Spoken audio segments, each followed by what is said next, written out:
Hey guys, how's it going? It's Etanios here. Welcome to this settings tutorial for Hockey Legacy Manager 24, and for what is probably going to be further on Hockey Legacy Manager games. I've had a ton of comments on this particular video, so let's get into it as far as what settings I use to make my saves as realistic, fun, and just not kind of blown out of the water with potential and start players as possible. So let's get into it. So, as you guys can see here, we're in the main menu on Hockey Legacy Manager, and we're going to go down to the settings tab here. First off, if you haven't bought Pro, I highly recommend it. Super cheap as far as it's $5 or $6 depending on where you are. And once you buy Pro, then you can actually go in and use rosters. You can go in and activate community rosters. You can edit players, edit teams, add face packs. Like face packs is an awesome one as far as it adds a little bit further depth and detail to the game. I am here currently on desktop. Of course, this game is available on phone. I highly recommend you play it on a high solid state type phone because it's just simply going to be quicker than on a computer. I'm on a fairly quick computer as far as my desktop goes, but at the same time, the higher the RAM, the higher the solid state, the better this game is going to be. So let's get into it. We're going to go section by section here nice and quickly. It's not going to take too much. Another thing that you should always keep in mind is how many leagues you actually have activated and playing. Like I usually don't go anywhere past the ECHL. The ECHL is kind of my lowest league. Obviously we'll have, the main minor leagues or semi-pro leagues such as the DEL, OHL, WHL, QMJHL, all of those ones will be active, but you can see here which leagues I do and don't have active, so take note of that. But let's start at the top here with General. So, General, I do autosave once every 4 months because every single month gets a little bit annoying after a while. I also play with Dark Theme on because, again, Dark Theme is so much easier on your eyes. Point system here, of course, we're going a 2-1-0, which is pretty common. You can do 3-2-1-0. I don't. I use the Imperial system. If you want to use the metric system, then you can do that as well. Generated names, you can randomize. Again, if you actually have the full version, don't randomize player names. It just doesn't make any sense to really do that. And then you can also change and set your salary cap. So if you want to play no salary cap, you can. It's not really fun without the salary cap. It adds an extra challenge in there. And then, yeah, that's pretty much it as far as all of these kind of settings and toggles go. I'm not really going to go through too much else of this. You guys can understand this. Hide player ratings could be one that really makes the game tough on you if you want a challenge. I don't recommend that, but here are my sliders. These are kind of the ones you guys are probably most looking for as far as what I use. As you can see there, my scoring is currently set there. Apart from that, salary cap increase, keep that one on high normally, just simply based on how much you're going to need to pay players in the future. I like to keep family member probability success pretty high, or family member success probability pretty high, not like the highest setting, but kind of one down from there. That's usually, you got five bumper spots on it. I usually keep it one off of high. And then playoff parity, I always keep, you can either go normal or you can put it in the middle. I normally keep it normal because then it makes it harder for you to win. If playoff parity is low, you're going to win as soon as you have a semi-super team going. But that is my general settings here. If we go back, performance, I usually keep these just on 10 years. You can go all the way up to 40 years or infinite, which is insane. I would highly recommend not doing that because it's going to slow down your game significantly as far as how much information your game is going to have to be loading up. So next onto rosters here, you can see all of these settings. I really haven't touched rosters much. You can do ratings changed based on the relative ratings of previous years. You can also choose up to 8 rounds of draft picks if you want. I keep it at 7. That's usually my go-to, 7 rounds. If for some reason you end up with like 40 teams, then maybe go for 8 just because there's so many players, but like you would have to do significant expansion, which if you guys want a tutorial on how to actually set up an expansion team in Hockey Legacy Manager, I will do that too because I know a lot of people struggle with that as well.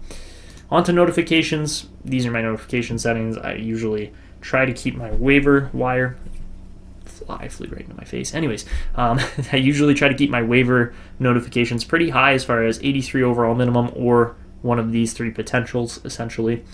Apart from that, I don't really mess around with too much of this. So you can see here, if you're playing with any of these teams, you can have injury notifications turned on or not. I always leave them on because you want to know when your players are getting injured, even if it does seem annoying sometimes. Coming into trades here, I normally keep my trade difficulty fairly hard. Reason being, if it's super hard, it's almost impossible to make a trade. But again, there's also the opportunity and possibility of negative trade values in this game, which is so much more accurate than a lot of other games.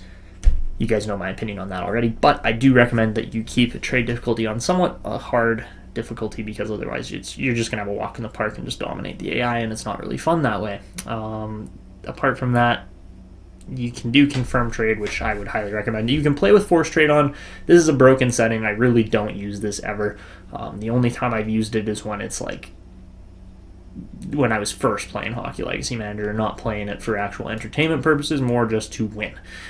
So that is it for trades there. As far as contracts go, I normally lean a little bit harder towards production than overall, but you guys can go the other way as well if you want. You can play full overall. I normally keep it anywhere in the middle to kind of leaning towards production a little bit. I always keep salary demands low, because if you have these high or even mid, you're really going to struggle to pay your players properly, and you're gonna look like the Edmonton Oilers paying Darnell Nurse $9.25 million a year. So I keep my free agency duration at 5. Again, feel free to pause at any point and just look and copy my settings if you guys so choose. We're just on contracts. All right, after contracts, we've got staff. So staff, this one is a fun one as far as if you put auto specialties on, the AI will select what your staff specialties are going to be. If not, then, or if you leave it off, then you have to do it manually like I have done in the Pittsburgh save. I believe that was in the last episode. I might be wrong. But you can also set how much experience gain and salary demands, what they're going to have. I keep these pretty similar. I mean, you could bump these up if you really want to have a top-class staff. I keep them mid.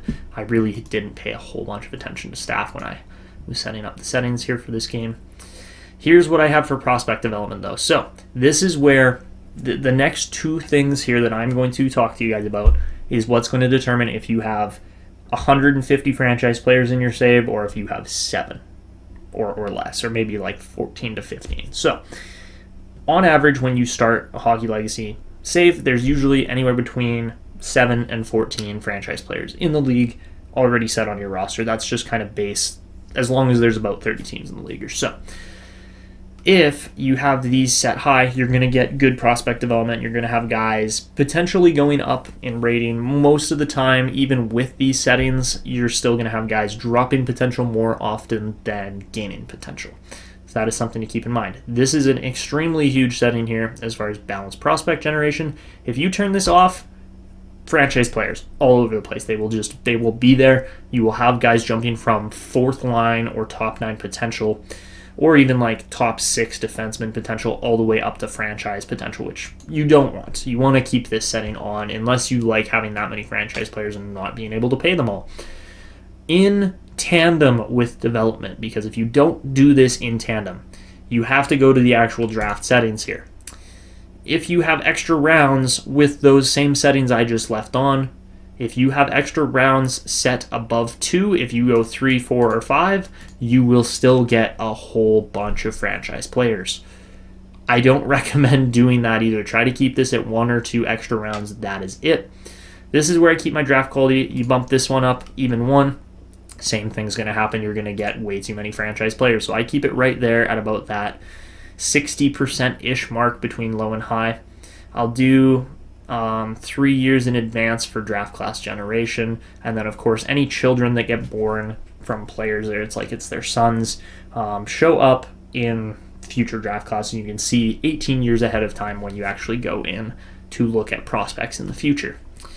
So those are the two kind of main things you guys need to pay attention to. You can see how many rounds you want to do, original picks. That's what I use for the settings for this. After that, here's what I have for injuries. I have them on, but I have them as low as physically possible, because if you have them higher, you're gonna have guys getting injured all the time. I do the World Cup once every 4 years. I do World Juniors every year, and then World Cup team control. You can of course choose whatever team you want. I usually don't do the World Cup, but if you have inclination to do that, go for it. After tournaments, then there's the roster account. You have to actually set this up, do this. This is a little bit tricky. It can be a little bit tricky, so I recommend that you guys avoid this unless you're actually planning on putting together your own rosters and uploading them on the community. If you have questions about that, leave those in the comments below because I can help out there. Apart from that, we already looked at the draft setting, going down to draft lottery now, and this is what I normally keep it at. If you add extra teams to the league, then you'll need to change this a little bit, but I normally go 3 lottery counts, max position move of 10, and of course 16 lottery teams. So that is pretty much it for the settings here. And then of course active league, you can go in and actually change the settings, toggle them on and off. Again, feel free to pause if you want to take a look at what leagues I actually have active. And yeah, that is pretty much it for this video, apart from, you know what, we'll do visuals as well, because visuals is another setting that I will do. So I keep my potential as text. You of course can do stars as well. I see some people doing that in the Hockey Legacy Manager Reddit page and forum there, where you can go in and see what other people are doing. I always do postseason recap because that's fun. Sometimes it can be glitchy, so if you're struggling with that, turn it off. And then here's what I leave on for my player stats for what I like to see. I don't leave everything on. Obviously, you don't really need face-off losses or course eye against. But apart from that, I do leave a majority of my player stats on there as well. So yeah, that is what I do for settings. If you guys found this video helpful in any way, make sure to go down below, drop a like, subscribe, and hit notifications to never miss when I upload videos like this one. And of course, if you have any questions at all, or if you want to see a tutorial on how to set up expansion teams and a Hockey Legacy Manager save, then make sure to leave that in the comments below as well. But that is it for me. I hope you guys enjoyed, and this is Daniel signing out. Until next time.